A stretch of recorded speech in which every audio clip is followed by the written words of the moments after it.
Hey guys, welcome back to another episode of the Single Chronicles. I am your girl, Insomniac Writer, aka R.S. Lewis, and today we're talking about the fear of being in a relationship, the fear of dating, and it pertains to me. So this is a confession, almost a dating horror story, and a movie review. So if you're new here, make sure you favorite, bookmark, save this podcast on wherever you're streaming it at so you can be notified of new episodes. If you're watching on YouTube, be sure to like, comment, subscribe, hit that bell to be notified. So, of course, you'll be notified.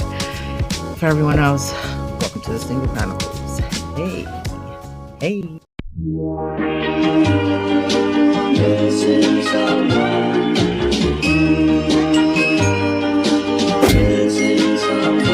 Missing someone. All right, guys. Hey. Welcome back. To the Single Chronicles. New week, new new attitude. Now, if you're listening on Spotify and not watching on YouTube, I changed my hair color monthly. Well, it's been 2 months. So I went from a very dark color to a very light color, from like this burgundy reddish color to a lavender with some blondish, grayish, silverish highlights. It sounds crazy, but I'm looking at it on the camera right now on the screen, and I'm like, oh wow, it does look bright. But then in certain lightings, it looks different. But I've gotten a lot of compliments on it, and to those that complimented me, thank you. I appreciate you. Let's get right down to the nitty gritty. I'm not sure if you guys follow me on social media, but if you follow me on my Instagram page at insomniac_writer, uh, April Fools has just passed.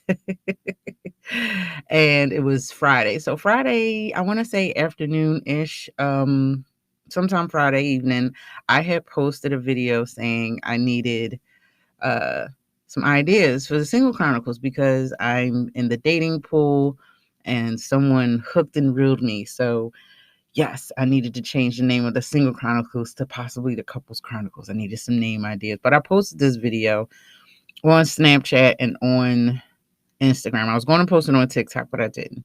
Anyway, if you follow me, you'll probably see the comments, and they range from congratulations to, oh, damn, I missed my chance, to yada, yada, yada. Then there were some that were very smart that know me well. It was like, I trust nothing you say for today. I trust nothing. I feel like this is a joke. Those that said that, my cousin Danny, she was the first one to say, I don't know. She was very, very skeptical because she knows me. I'm a goofball, first and foremost. Secondly, it was April Fool's. So I can't let an April Fool's Day go by without me playing a joke. But April Fool's, guess what? As the shirt says, I'm still single. So, and by the way, you can purchase this on my merch store. But yes, I am still very much single. Yes, I've contemplated the idea of dating, and the whole single thing hasn't stopped me from going out and having a bit of a social life or going out and trying to have a good time. However, it's just not my primary focus. But there have been people that have tried, and so I'm like, okay, I'm thinking. But that leads me to today's episode, because today's episode is just crazy, and I'm trying to keep this kind of brief. But anyway, couple, I want to say like a week or so ago, maybe 2 weeks ago, I was watching this movie called Fresh. It's on Hulu. If you haven't seen it, it has the guy that played the Winter Soldier, Sebastian Stan, yeah, him. He's in it, and some other people in it. And the movie is really good. It's an indie film, but it's really, really good. And it's a horror movie, but it's a rom-com. It's a little bit of everything. I thoroughly enjoyed this movie. I mean, it has its quips and its whatever, but for the most part, it's a really well written film. It's has its because, and I love horror movies. I love Sebastian Stan. I want to commend him and the changes he did and how he committed to this role, because recently he did the Pam and Tommy. He played Tommy Lee, who is if you look at what Tommy Lee looks like versus what the Winter Soldier looked like, yeah, he did a very drastic body change. And I'm not sure what film he filmed first, what movie he did first. But regardless of such, you can see the changes in what he looks like in this movie versus what he looks like in Captain and the Winter Soldier or any of the MCU films that he's in. So big kudos to him. I don't know how y'all actors do it. You shoot your weight up, down, whatever, but kudos to you. The other guy that plays Venom, I forget his name, the British guy. He's another one. So many actors that just change, but I'm not going to dwell on it. But the point is that I watched that movie. Me and my kid watched it. She suggested it. She said, "You do a review. You could do a review." And I was going to write an article review on that for the Drunken Insomniac Writer. I just did not commit to the time to sit down in front of my computer and type, or even on my phone. So what I did was I was like, you know what? I'll get to it. Maybe I'll do a review on YouTube. Maybe I'll do something. And I just never got around to doing it. The movie isn't fairly new, so I could possibly do it, but I just didn't. So the reason why I'm talking about it today was that over the last, I would say, couple of weeks or so, me and someone have been texting, talking about going on dates and yada yada yada. A part of me really wasn't interested from the giddy up. I wasn't, because he messed it up by sending me a dick pic, and I was like, yeah, buddy, whatever chance you had, you blew it. Because it was like, damn, can we talk about something? And it's a lot to talk about in the last several weeks. And that's the only thing you just navigated towards. I was like, that was it. So, like, I was already apprehensive to begin with. And it was just like, that's what you led with. That's what you wanted to do. That's just, obviously, I know where your brain is going. And I called him on it. I'm like, dude, like, yo, I don't think I'm what you looking for. Like, you led with that. You led with the fact that it's like, all right, I don't think you can handle it. And this, that, and the third, and yada, yada, yada. And I was just like, whatever. And I get a lot of that. It's like, dudes, and I've posted a dick pic episode just for you guys that think it's okay. Now, if you're talking to someone and y'all are already on that type of time and it seems like it's okay, it probably still isn't okay. But unless she asks you for it, don't be so ready to send a picture of your dick. Like, first of all, there's probably 20 other dudes. I'm gonna be 10. Let's just say it's 10 other guys that are ready, willing, and waiting to send a picture of their dick, or at least just get the flow of the conversation to go towards sex. It's like, damn, so many facets of me and all of a bunch of other people, and that's the first thing you lead with. Like, I'm glad that you are proud of the size of your penis, but as a female that's also attracted to females, yeah, that doesn't woo me. It doesn't woo me. It doesn't move. It's like one of those things that's like, yo, you could have done with anything else, but that's what you started this conversation with. So I was already turned off to the fact that, yeah, you seem like a nice guy. You good looking. You look like you said you got a good job and all this other stuff. Everything was cool, you know. Oh yeah, I make money. Like, you led with the things that were very tangible. You led with money. You led with, like, the first thing, you know, it was the money conversation. Oh, I make good money, yada yada yada. Then it was like, oh well, it's sex and you can't handle it. And I can make your toes curl and all this other stuff. And I'm like, so how do you feel about the gas shortage? Like, can we talk about anything else? Like, dude, like, it already in the back of my mind, I already knew you wasn't interested in anything else but that, because you didn't ask me what type of stuff I was into. You didn't ask me what type of stuff I like. You know, and I gave plenty of ample opportunities to talk about other stuff. Like, I'm talking about fitness. We're talking about working out.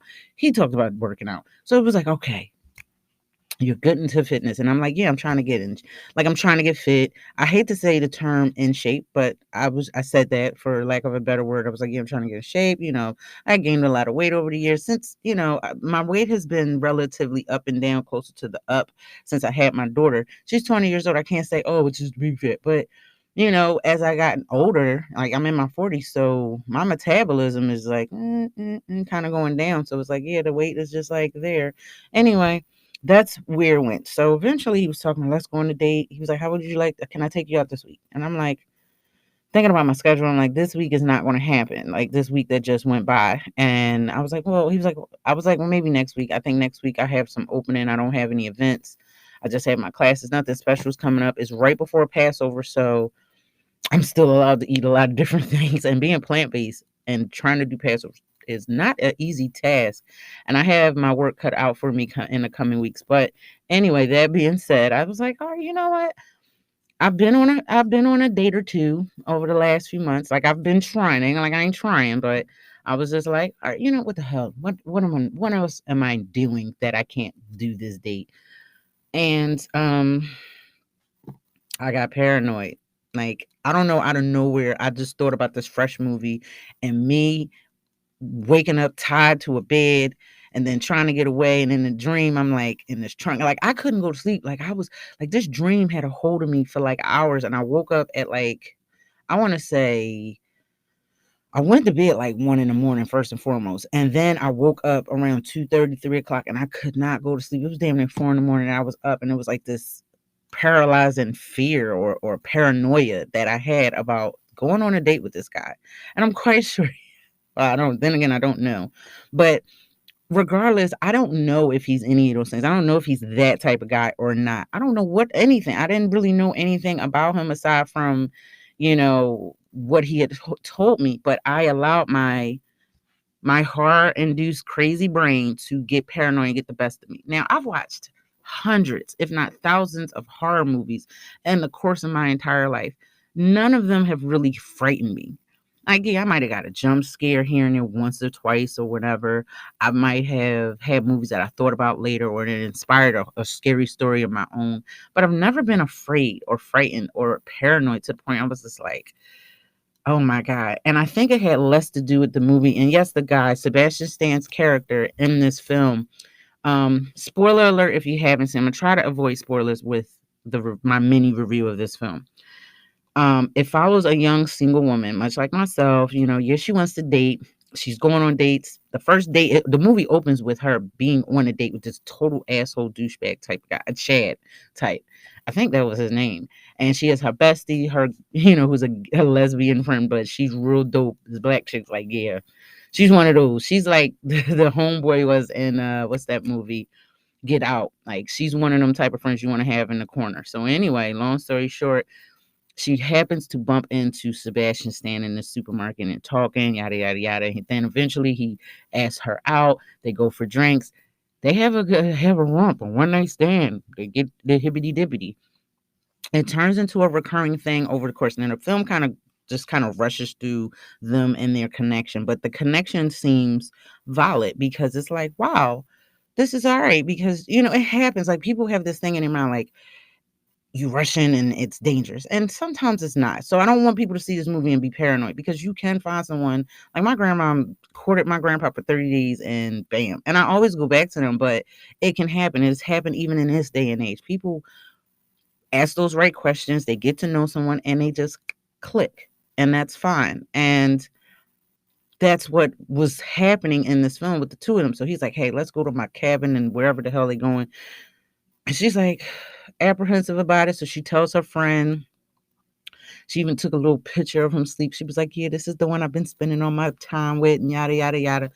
And her friend's like, okay. So he's like, yeah, we're not going to have good cell phone service and blah, blah, blah, blah, blah. And that was my riff. I'm like, I don't know how I feel about going somewhere, but I need information as to the address, the coordinates. I need to know, turn on my phone, all the stuff that, because you got to be careful these days. You got to be careful anyway. You've always had to be careful.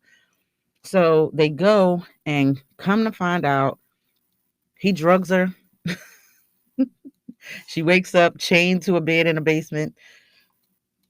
And he tells her, I like you. I don't really want to hurt you. And I'm going to try to keep you alive for as long as I can. And I'm like, well, what the hell is he about to do to her?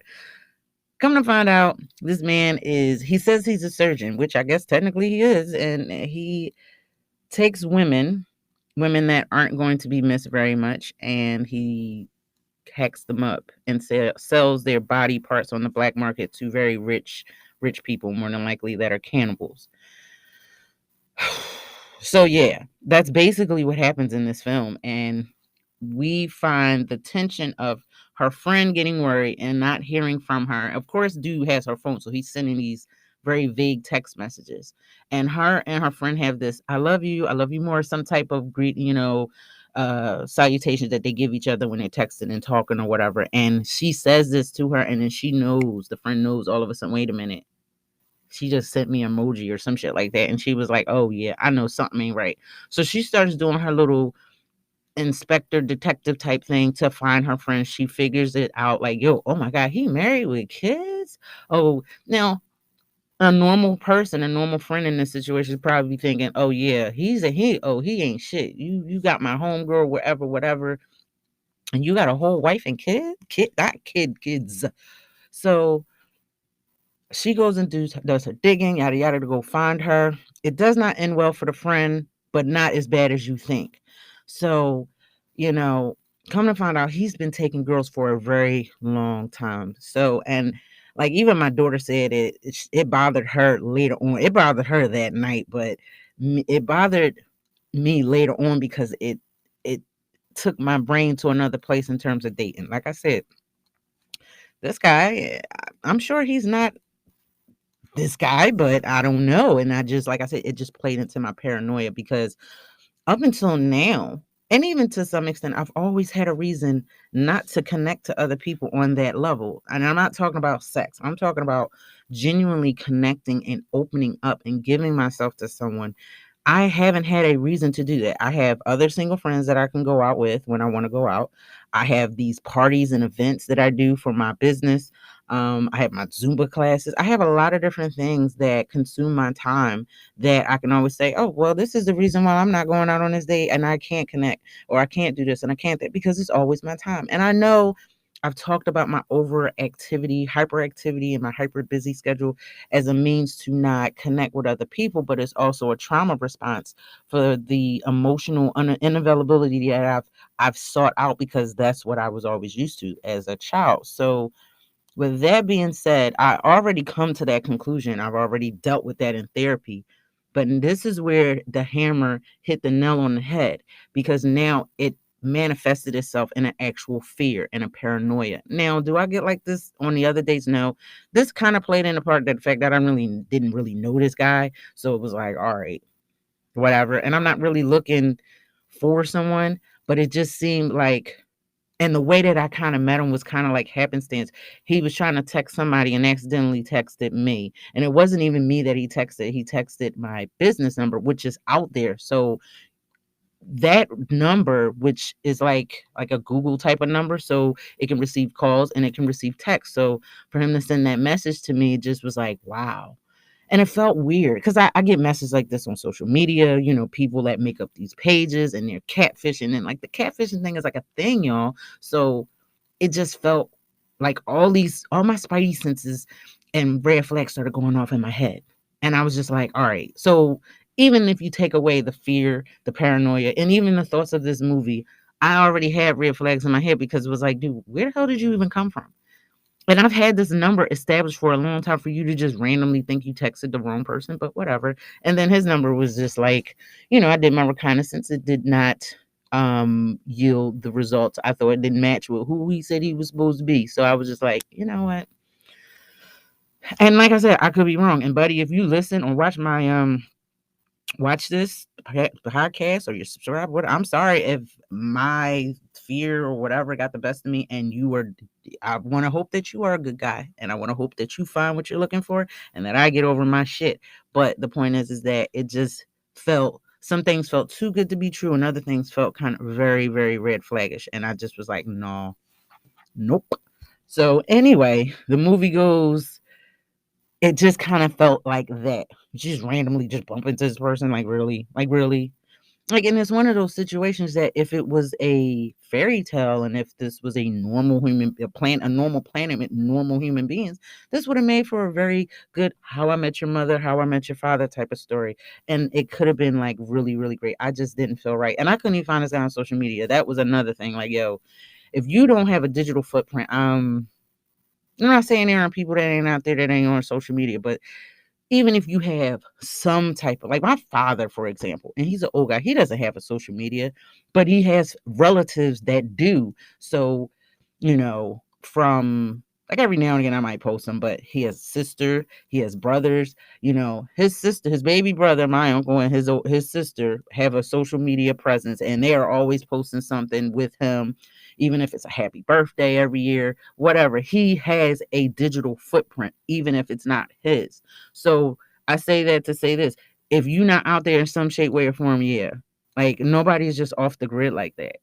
In my opinion, there might be somebody, I don't know, but if there are, hey, kudos to you for not being a part of the Matrix. Anyway, the young lady in this film, she tries to escape. Doesn't fare well for her. She gets her ass cut off. She ain't had much ass to begin with. And he cut off the butt cheeks. So eventually she does outsmart him in a way to keep herself alive. She plays to his emotions, and you almost kind of think it's a Stockholm syndrome going on, where she's falling in love with this guy, because on the surface he seems like such a dope ass guy. He's really, really nice. Like, the fact that he's doing these horrific things, you really can't hate him, and the fact that Sebastian Stan seems like such a fucking awesome guy makes it believable that this guy is nice. But he's a cannibal who sells body parts to other cannibals. Yeah, I forgot to mention that he is also a cannibal. So anyway, regardless of that played into my paranoia, and I was like, yeah, this dude feels real predatory. And the guy just kept trying, and just kept going back to sex, and kept trying to get physical. And it just, sometimes when it seems like someone is just so hell-bent on the physical, that means that there's something that's not right. They're not trying to connect to you on a mental and emotional level for some reason. And then it's like, all right, I'm trying to get you. I'm trying to get you. It just felt predatory, and it just felt wrong. And I felt that regardless of all of my shit, my spidey sense doesn't lie to me. And I said, when I got in my 40s, I said, Rose, stop not listening to your spidey sense, your intuition, whatever you want to call it. And you may say, oh, Rose, you just don't want to be with nobody. No, like, there have been some potential suitors that I've called, I text, I keep in contact with, and we are taking it slow. That's one thing. But this just, and it ain't even about rushing, because we still have those ones that you just want to hit up, like, hey, WYD, and y'all get it in, and da, da, da, da, da. And that's what that's for, and that's what it's established, but it just didn't feel right in my spirits. So I said, fuck that shit, and I kept it pushing. Now, again, I suggest you watch this movie fresh. I'm not going to give away the ending. I'm just going to leave it at that. You do find out that the young lady has found out that he's been, like I said, he's been doing this for a very long time. And even when the black chick goes to his house to see his wife, even the wife is like, oh no, I don't know, that's not fit. She playing real stupid. Then homie, he walks in at the same time. And this is where she did something smart but stupid. She calls her homegirl's phone, and it rings. And I was like, you already knew. And she had a backup plan, but no, it's one of those edge of your seat type of films. But again, like I said, it really, really worked out. It really, really panned out. The movie was filmed very well. Kudos to the director. Again, this movie, if you do have Hulu, I highly suggest you stream it. It is, like I said, it's a very good movie. I give it, it's awesome, thumbs up. And yeah, like, it actually shines the light on the horrors of dating. Now, I would have preferred that it explored all the other modern dating faux pas, not just online datings and dating apps and shit like that. Just all the shit that singles kind of go through. And when you realize that, it's just like, yo, I think I'd rather be home with my cat and my dog where I'm safe. So kudos to Mimi Cave. I think this is her directorial debut. But it's a very good movie. I recommend it. Yeah. So that's that. And I think we're really, I'm going to wrap this up as far as, because I want to get to the sponsor, and I want to get to the writer's reflections. I know a lot of other people out there with singles. You either have people that are just comfortable with being single, and there are people that are uncomfortable, so uncomfortable that they're ready to just date anything, and they're going through the masses, swiping left, swiping right, whatever. I'm somewhere in between where if it happens, it happens. If it doesn't, that's okay too. Right now, I'm still at that construction period. I'm working on me and I'm happy with that. Like there's things that I'm doing, not with just this podcast, not with just my wellness shop and my Zumba classes. Just those things are, to some may feel like distractions or excuses, but to me, those are genuine not just hobbies. Those are passions of mine, passions that actually pay my bills. So at the end of the day, these are the things that I want to like do as a career. I don't want to work for anybody else. This is me saying like I love my job. I love being where I work at, but eventually this is something that I could say, you know what? Like I'm in my 40s. I'm not going to be able to get up every day and go to work for somebody else for the rest of my life. I want to have something that I can leave my kids, some kind of legacy, and I enjoy these things. No, is she going to be a Zumba instructor or a blogger or a podcaster? No, but that Love Yourself Wellness Shop, that's something she could do something with later on. And if she doesn't, okay too. But yeah, so that's my take on this. And now so again, like I said, go check out the Fresh movie. If you are dating folks, fuck that. If people are rushed, don't let nobody rush you into dating. Not the person that's being your suitor. Because I know a lot of people when they saw my video this past weekend, I had people texting me saying, "Hey, why you ain't tell me you was dating?" I woke up actually that Friday night. Because I posted the video. I want to say I posted a video at work, but yeah, because it was in the evening before I left work. And I had an event that day. So when I got done, I went home, changed my clothes, went to the event. It was somebody wanted to have a little twerk party, whatever. By the time I got there, by the time I got back home from everything, I had like 28 different DMs. And it wasn't like the random whatevers. These were pertaining to just that post, the ones that didn't want to comment what they wanted to comment. And I told them, then other people were like, yeah, I knew it, yada, yada, yada. There were people that were really cool about it, but there were some genuine, like some people that were genuinely not crazy about the fact that was possibly hitched already. And I'm like, well, if that was the case, you didn't shoot your shot. And if you did, hey, well, I mean, just because I'm not interested don't mean the next person is, or don't take it personal, period. So again, everyone, April Fool's Day, like the shirt says, I'm still single.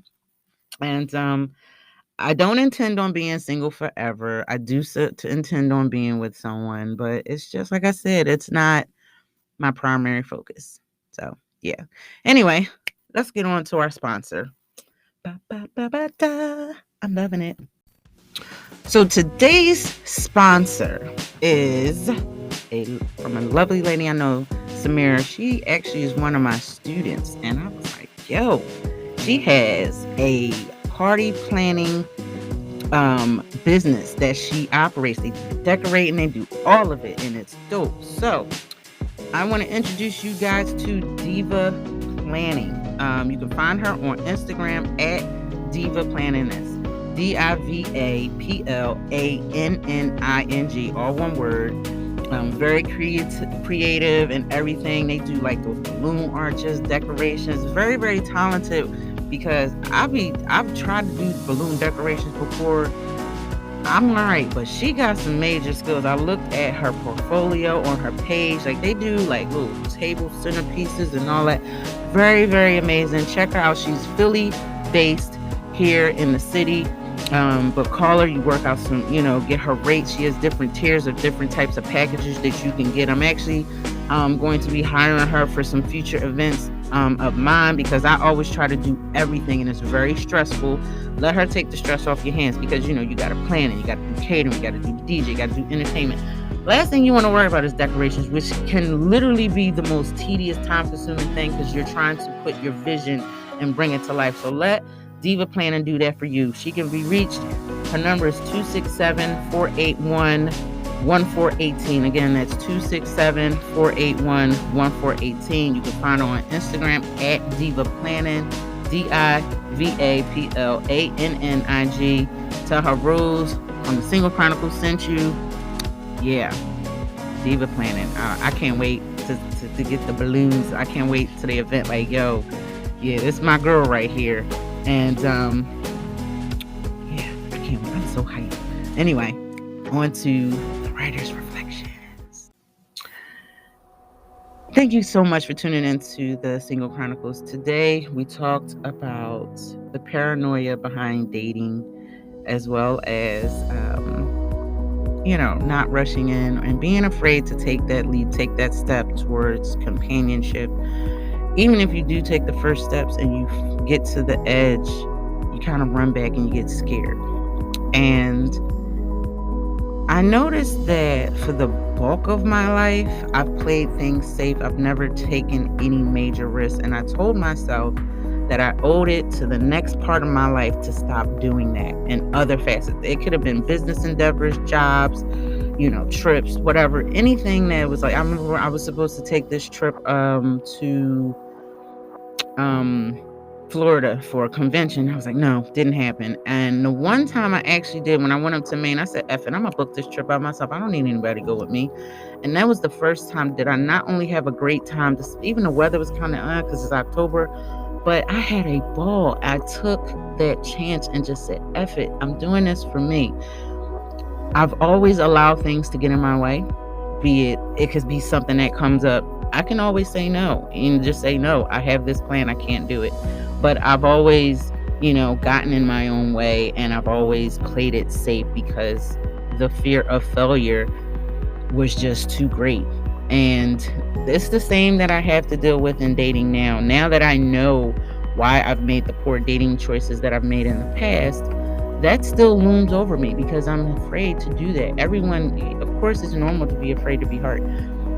But that doesn't mean I'm never going to take that chance. That just means that I am still practicing. I'm still healing. Healing doesn't mean being healed and being an untoxic person doesn't mean you've never went through anything. It just means that you learn to not go through it again and to see those signs. So I say that to say this. The previous endeavor, the previous situation that I found myself in wasn't because I was afraid to connect. It was because I was smart enough, and this is just my opinion, I was smart enough to see the red flags and make a better, more calculated choice without being so brought up in emotion and saying, oh, well, he has this and he has this and he has that. Let me try. Instead of looking at the pros and the cons of where this was at. Okay, well, you're doing all these things that I am not crazy about versus the few things that I did like. And I made a choice. It might have been a tough choice, but it is what it is. And I am okay with that. Does that mean that I'm against being with someone or any suitors? No. I did have the April Fool's joke and it was funny. And I know I have this podcast and this whole name for myself about being single, but it's not. The Single Chronicles isn't about staying single. It's about healing while you are, so that when you do be with someone else, you don't make those same choices again and you don't end up right back here. And that's what the Single Chronicles is about. I love love. I love dating and being with someone and relationships and cohabitating and all those other good things. But my life is not guided by just that. It is guided by a lot of different things, a whole lot of things that make up who I am. So I don't want people to feel that you have to be in a relationship by a certain time frame, or if it doesn't happen, you're doomed. There's so much to life. There's a big world out there, and let the chips fall where they may. You never know. Your significant boo might be in another state or another country right now, and you're so afraid of this other stuff over here that you're not going out there seeing the world and you're not meeting your potential mate. So don't put your life on hold. Don't put all your eggs in one basket, and don't just stay stuck on one little thing, because you don't know what you're missing out on. And take chances in other facets of your life. Yes, you can take chances on dating, but be smart. If it doesn't feel right, if you have any red flags, listen to those red flags. We talk about red flags a lot on this podcast. And if you don't listen to them, if you don't pay attention to them, you end up getting hurt all over again. If you see something familiar in the person that you're talking to that you saw elsewhere, Don't repeat that. Don't go running into a house of fire. No, it's not worth it. Companionship should not come at the cost of anything in your life. And that's basically what I'm preaching today. So I hope you enjoyed today's episode. I will be back next week with a new topic. I'm still putting that together. A quick announcement. There will be no episode on the 18th. I believe that the Single Chronicles podcast, we're just going to take a week off. It might be 2. I'm not sure, because that is Passover. So you have one more episode this coming up, which, today's episode, obviously. And then we have the week of the 11th. And then we are off for just the 18th. That's around like Easter, Passover, and stuff. So that week there will be no new episode. But we'll be right back here on the 25th. And I think I have 1 week off in May. But other than that, I will see you guys next week. Hope you enjoyed this episode. Again, share these episodes with your friends. Share these episodes with others. Check out the merch store. Check out our week's sponsor, Diva Planning.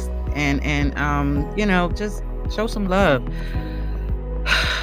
Yeah. And people have been asking me to talk about my take on this whole Will Smith thing. I think we'll probably talk about that later. I don't know. This really ain't the place for that. Everyone had their opinion. You don't need mine. So anyway, guys, I'm off of this thing. Take care. Be awesome. Be you. But above all else, love yourself. All right. I am out of here.